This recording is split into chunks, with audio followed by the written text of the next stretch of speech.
Welcome everyone. Today we are going to interview Dr. Carey Rothschild about marathon training. Carey is actually a clinical professor right now in the Doctor of Physical Therapy program at the University of Central Florida. She received her bachelor's degree from the University of Florida, so she's a Gator. I married into a Florida State family. And she received her doctorate in physical therapy from Boston University. She is actually double board certified in sport and orthopedic physical therapy. And she recently got certified in pelvic floor physical therapy and has been in clinical practice for roughly 19 years. She also works here at Pursuit, so I don't know how she finds time to be able to teach, train for marathons, and treat clinically, but somehow she makes it happen. And she specializes in the management of running injuries, conditions with the female athlete, and pain neuroscience. So welcome, Carey. Thank you for joining us. Thank you for having me. Are you ready to make, yeah, nice. Are you ready to make Orlando a healthier place? Of course, absolutely. Perfect. So the first off is, where do you have time to train for a marathon? That's the first question. Well, very early in the morning. I am one of those early risers, and sometimes I have to set my alarm at 4 a.m. So I need to get to bed early, which is tough too. What time do you end up going to bed? Usually I get in bed around 9:30, lights off by 10. So Nice. I try. Okay, so you still get a good, that's 3, 4. You still get a good 6 to 7 hours of sleep then. Yeah, I try. I know how important sleep is. So Yeah. gotta get it. So how many times have you done and completed the Boston Marathon? I just completed it for the 8th time Eighth in time. April of this year. I was going to say 7, so that's impressive. That's okay. That's awesome. So let's go over in depth now, just some basics if someone wants to start doing a marathon or they want to train. So let's pick your brain a little bit on this. So if someone wants to do a marathon, how long out should they ideally pick the race that gives them enough time to train in order to prepare for their first marathon? That's going to be a variable answer. It really would depend on the runner's current running base. If they've already been running, say, 10 miles a week, they've already got a little bit of a base started. But if they've got 0 miles a week, then we might want to allow a little bit more time. For someone that's got a little bit of base underneath them, I think 6 months is a good time frame. Someone that's maybe running closer to 15, 20 miles a week might only need 4 or 5 months to get ready for a marathon. The big thing is going to be looking at managing the total weekly distance that someone's running and not to ramp that up too soon or too fast. Yeah. Do you recommend, or do you personally follow the 10% rule generally, that you never increase your workload greater than 10% week to week over your training period? Yes, I do. Although there's not a lot of clinical research or evidence that supports that 10% rule.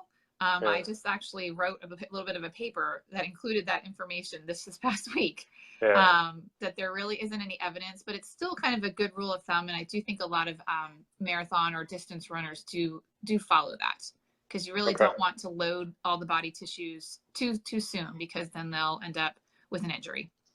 Yeah. I mean, one of the most common risk factors for runners is specifically just workload, doing too much too fast, not following that 10% rule is a general guideline that leads runners to injuries anyway. So maintaining and getting a program that is customized that will play a factor or kind of guide you on preventing overload and stuff is a great thing to do. So roughly as a new beginner, you said pretty much 6 months, and then as a more advanced runner or someone who's already running, as small as 3 to 4 months. Sure. Okay. Yep. I would agree. How can someone find a good program to kind of guide them on, or like a running program to get them ready for a marathon? Is there resources online you like? Is there anything that you put out there? Is there anything specific that you recommend for a new runner? I haven't put out anything specifically. There are a lot of resources. There's so much with the internet. Runner's World has a lot of different running programs that you can get. They are for purchase. There are lots of different running websites that you can get information from. Locally, we have a great running store locally that offers a marathon training program, the Track Shack, and I think Nice. that they are. It's a really great group to join because you're going to be running with other people. You'll be kind of accountable, and that's one big thing with training for a marathon is showing up for those long runs. Yeah. So I think that there's lots of resources. I think it's just to make sure that you're not doing too much too soon is really going to be important. Yeah. Most of the runners in this group and who are watching this know of Track Shack. So you can visit trackshack.com. I just pulled it up, and you can go to their website and download a marathon training program for you. And Track Shack is a credible source. We get our shoes there too. So Yes. that's a great resource for you if you're interested in doing a marathon, that you can go to trackshack.com and download their marathon program. If you do have questions, you can send us an email, both of us, at pursuittherapy@gmail.com, and we can get you in touch with a good training program to get ready for a marathon. So next question is, Absolutely. so for your last Boston marathon, what was your training like for that? How many months out were you training for, and was it any accelerator program? Were you trying to do a PR on this last marathon, or what was your training program like for your last Boston marathon? Oh, well, this most recent year wasn't as vigorous as some years previously. I did train very, very tough for the 2018 Boston Marathon, and I followed a training program that was offered through the Boston Athletic Association.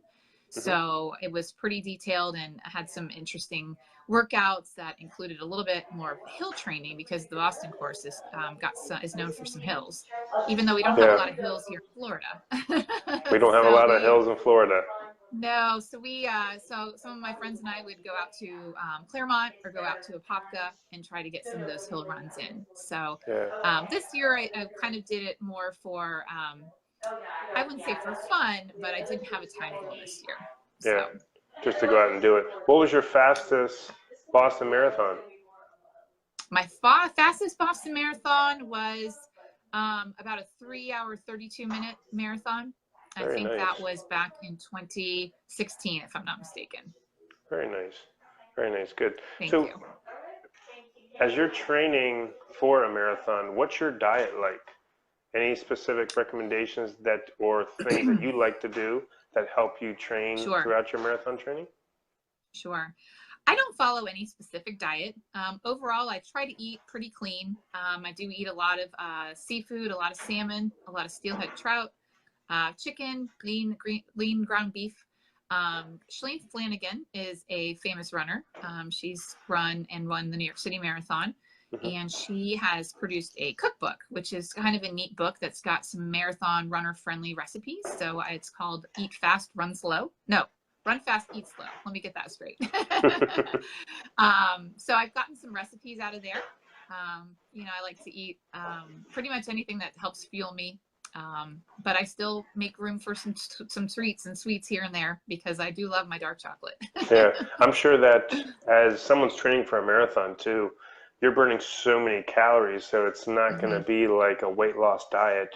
You're going to have to optimize the amount of carbohydrates that you're eating and consuming in order to be able to complete the training and stuff like that. So we'll have to bring a dietitian on and kind of recommend what type of diet do we need for a marathon race, or as someone's training for marathons, what's the optimal diet for that? Because it's going to be totally different than like a weight loss diet versus paleo. You probably have to be able to watch your macronutrients versus carbs, proteins, and fats, and the carbs are probably going to be up kind of high. So yeah, and I think especially as you're preparing, to do the long run, which might be once a week, really the night before, even 2 days before, making sure that you're getting all those carbohydrates in. And then the hydration is so important too, especially in Florida. Okay. Yep. Definitely with that. If someone goes out and runs at 12 o'clock in the daytime right now, you're probably dehydrated for like 2 days almost. You're just chugging water. That's right. That's right. So let's talk about injury management. As someone's training for a marathon, there is a greater risk of injuries. everyone goes through an injury or two. I'm sure that you've had some or two as Sure you have. train for your marathons. But what should someone do if they start to get an injury throughout their training process? Do you recommend them to consult with us like a physical therapist, or is it something that some key tips that they need to do if they feel an injury coming on? What are some advice that you have for people who may be feeling an injury coming on or starting to get that overload a little bit Hmm. mid-training? What do you recommend them to do in that case? I I recommend not running through it. I think a lot of runners think, oh, I'm just going to run through it and it's going to go away, and it's probably not. We have that load demand that's placed on the tissues, and once they've kind of reached that threshold and they're starting to be bothered, I think the first thing you do is skip a workout, skip a run, treat it like a acute kind of injury. Maybe do some initial icing, maybe some rest, some protection, and then give it a couple days before trying to get out there and run. If you're having pain with walking, you should not be running. If you can't do a single leg jump or hop without discomfort, it's probably not going to go well if you continue to resume your running plan. So, So that was an of course, excellent thing that I'll highlight really quick, that, you know, would you recommend they get pain-free before they start running again? So they rest a little bit, whether it's 3 or 5 days, they feel good, and then they start running hmm again? Or you're, the one point that I really want to highlight is if you're walking in pain, you can't be running in pain. So that means yes, it's time to take either more rest, do some more mobility, correct, myofascial release stuff to you, or consult a absolutely, specialist like Carey yes, or myself. So yes. do you highlight the point where you should be pain free before you start running again? Or is there a level where you can still manage it and keep on running? I think a general guideline is as long as the pain on a 0 to 10 scale is no greater than a 2 out of 10, is kind of reasonable, because we don't want to, there's still some delayed muscle soreness that's fairly normal. But when it's persisting into walking activities or just even, like I said, a single leg kind of a hop or jump activity, we want to make sure it's not turning into, if it's a bony stress injury, like a shin splint that's Yeah, progressing, or maybe a tendonitis that's now progressing into a tendinopathy. That's really when I think you want to get into see somebody. Physical yeah, therapy, of course, I'm going to recommend, to get an assessment and see where those weaknesses are and see where those deficits in mobility and strength are. yeah. With some of our return to run programs and some of our runner athletes, I like using Hmm. that same area. You can push to like a 2 out of 10 pain, as high as maybe Yes. a 3 out of 10 pain, but you should always Hmm. recover after. Meaning, it's Absolutely. okay to have muscle soreness. Muscle Hmm. soreness from training, that's okay, and that's okay to push through. Right. But if you're starting to get joint pain or tendon Uh-huh. pain, or Hmm. like the ankle or the Bone foot is pain. starting to hurt, or bone pain, then that's a time. I like to just say, listen to your body. Your body's telling you that Sure. something's wrong. So, and Yes. if you're on a training schedule, this isn't the time to push through pain and keep on running through it, because your recovery process is going to Hmm. be twice as long now, and Yes. you may have to sit out some time because you actually have a Yes. full-blown injury now because you're not catching it soon enough. So I love that general Absolutely. rule of, you know, two or Hmm. 3 out of 10 pains okay to push through a little bit as long as you Hmm. recover in the next day or two before your next That's run. right. If Absolutely. I concur. if you are walking in pain, that's already a legit injury, and I would recommend, Yes. and I'm sure Carrie would also, that you need to get that solved first before you Absolutely. get back to training hard and stuff. So, Right. and Right. again, I mean, people can reach us easily online and stuff like. You can reach us at the website at pursuittherapy.com if you have any Hmm. questions about that. But as a general Sure. guideline, it's okay to push through 2 or 3 out of 10 Hmm. pain. If you're walking in pain, you're already in that pain phase or injury phase that we Yes. both kind of recommend, that you need to get back to being pain free and Right. before you get started back on running and stuff. So Yes. Hmm. um, so what is some tips that you have prior to race day? So before your last Boston Marathon, or before you're training for a um, like a race. That week, Yeah. how soon do you start teetering off of your training? 3 weeks, 2 weeks, 1 week? When do you start ramping down that your training is done, you've maximized the training benefits? Hmm. How soon prior to the race do you start training down and backing off of the intensity a little bit? Sure. Most marathon training programs will utilize either a 2 or 3 week taper. So, meaning your last long run will be maybe 3 weeks before your race or maybe 2 weeks before your race. And so, you really want to be cutting back the total amount of volume, basically to allow your tissues to kind of recover from all the hard training that's been put in. You'll probably want to just maintain some of your, if you're doing any kind of speed work or any kind of pace work, Hmm. to really tailor it that down and just aim for the race goal pace. So if your goal pace is an 8 minute marathon, mile marathon, goodness, 8 minutes per Yeah. mile on the marathon pace, to keep your speed work in and around that range, because you're really not going to have any additional gains in your training during that last, week or two Hmm. of training. So it really should Okay. be a time of repair, recovery, good nutrition, sleep, taking care of all those body parts, making sure that they're going to be ready for race day. Is that last long run 26.2 miles, or is it stop at like 24 or 23 or I something like that? typically do around 22. Okay. Variable programs will call for maybe 22, 23, 24. But I think majority of programs will probably be somewhere between that 20 and 23 range. Oh, wow. That's interesting because it probably is like if you can do 24 miles or 23 miles, you Hmm. can definitely do 26. So Yeah. are there any programs that take you to like 30? So you run at 30, so doing Hmm. 26 is easy?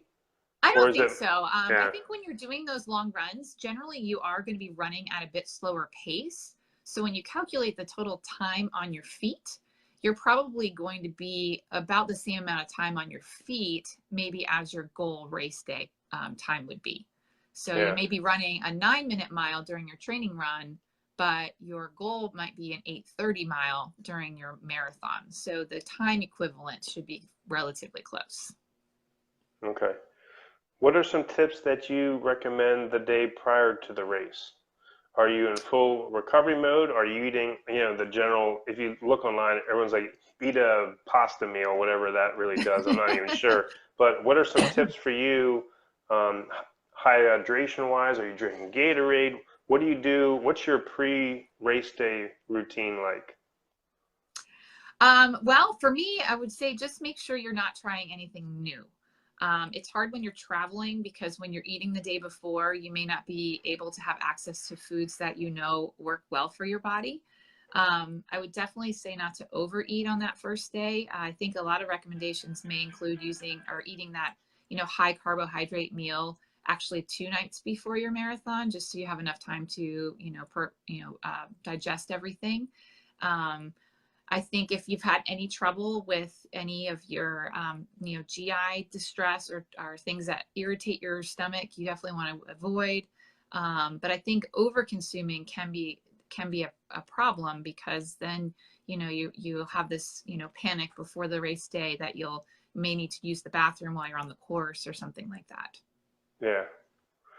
Um, is there any benefits to caffeine intake during the race or before the race? That's a good question. I don't think we have conclusive evidence on that in particular.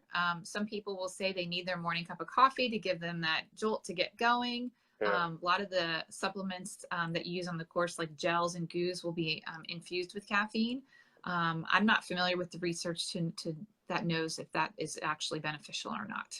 Yeah, I was in a study when I was in DPT school. Gatorade was looking at what is the minimal amount of caffeine that they can put in their drinks in order to maximize performance or improve performance.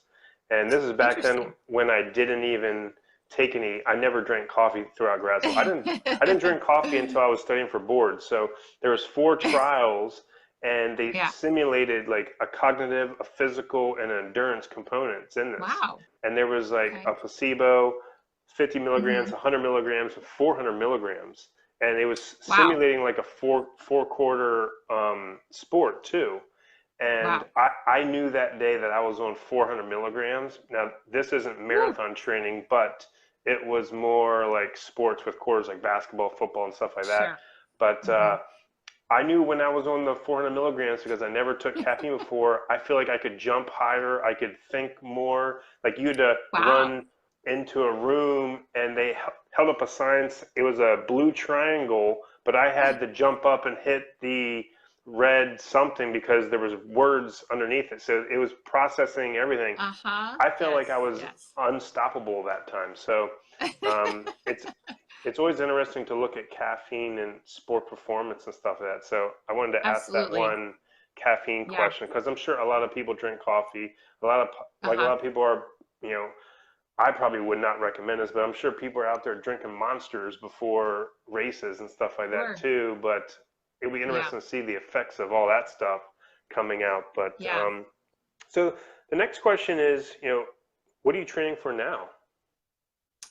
I am doing the New York City Marathon in Nice. November of this year.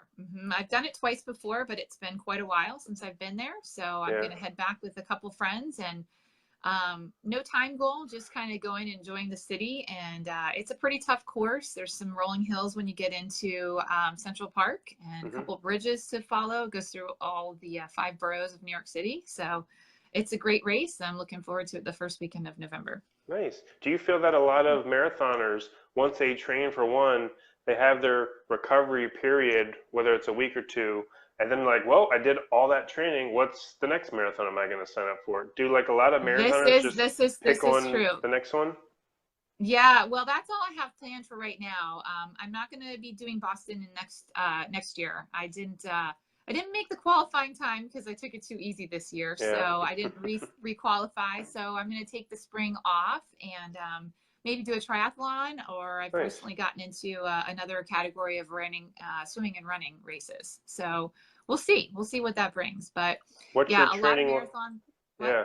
What's your training like right now? What status are you in? Like, what's your speed run, your long run, and what's your pace run right now in Yeah. your Well, current training? I'm getting ready. So I'm about, let's see, I've got September, October, 2 more months of training. So this past month has been kind of building the base. I had an 18-mile run, long run last weekend, doing some speed work at the track. I typically run 3 to 4 days a week, which is it's possible to train for a marathon and not run every other day. Yeah. I've really found that for me, my body needs a day recovery in between. Yeah. And I like to cross train. I like to swim, so it's nice to give my muscles and joints a break from the road. You know, when you get over 40, you gotta start Yeah. taking care of those body parts.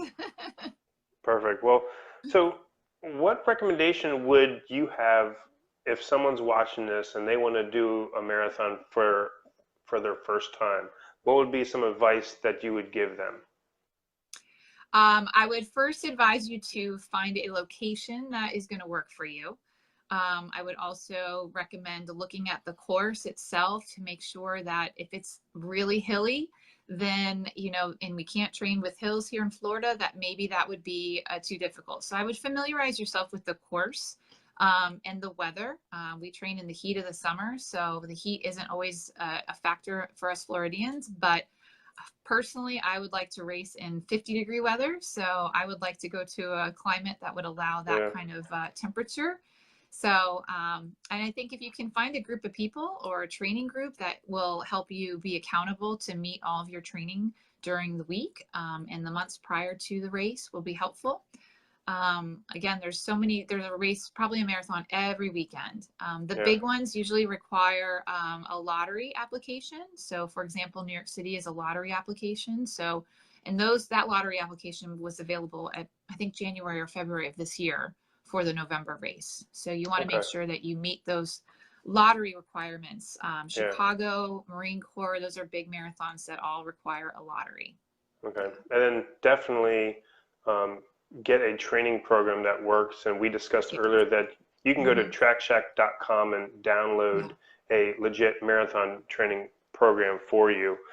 So that's a good point too. If your marathon's going to have a lot of hills or a big bridge in there, make sure that you do some hill training because I did the That's Cooper right. River Bridge run in Charleston once, and there's that huge bridge in the middle, and my Yeah. pace slowed down so much because I wasn't used to running on a hill. Then I'm like, my pace is slowing down. I see this little kid running by me, just scooting away. I'm like, man, I'm slowing down big time.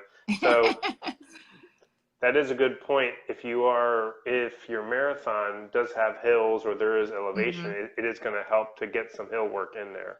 So if anyone Absolutely. has questions about marathon training, if they're dealing with an injury hmm right now, how can someone find you or contact you?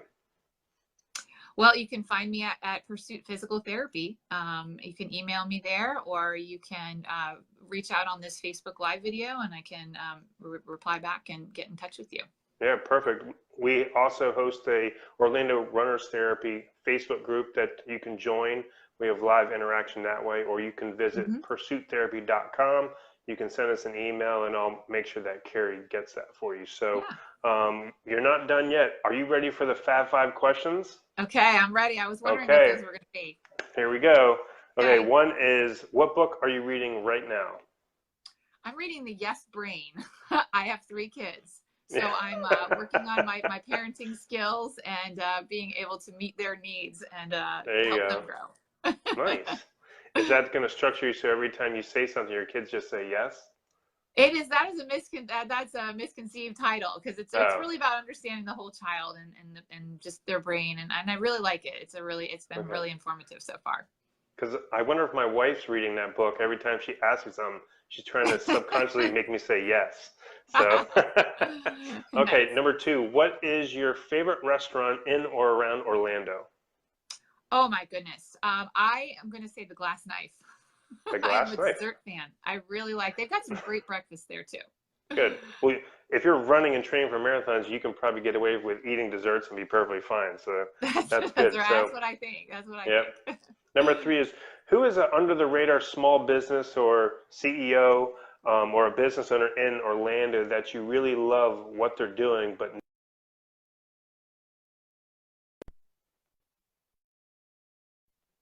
The end of that question. Can you repeat that last part of the question? Small business oh yeah, owner. what is a like a small business around Orlando or a CEO or a small business around Orlando that you love what they're doing that no one really knows about yet? Well, I'm going to say Ron Miller at Pursuit Physical Therapy. That's hilarious. I'm gonna have to go interview myself because that's what There the you go. last person we had on the podcast was. They said the same thing, so I'm gonna have to interview myself 2 times now. There you go. Well, I mean, I'm a big fan of the Track Shack. It's a small business, but Yeah, most people know about the Track Shack. But for our running community, they do so much great work through their foundation and yeah. helping facilitate youth sports. And I really think that's great. Are you in a running group at all right I now? am part of Marathon Fest, yes. And so I So really, Marathon again, Fest highly is one. advise Yeah, their Marathon Fest training programs are great. Susan Paul is the kind of the head leader of that group, and there's lots of different subgroups based on your ability level and the race you're training for. perfect. So, And yeah, that's called Marathon Fest. yes, and that's also at the trackshack.com website. hmm Okay. 4th one. What did you eat for breakfast this morning? This morning I had a chocolate berry banana smoothie Nice. that There you I go. made in my That works Ninja. good. Nice. Nice. Okay. Last one. What is one problem in healthcare that you want to see solved? That is a loaded question. You have to I pick would really one like problem. There's lots of problems. one We know problem that. in healthcare is, um, I would say lack of prevention and lifestyle management. Yep. That's huge. Yeah, So instead it's of huge.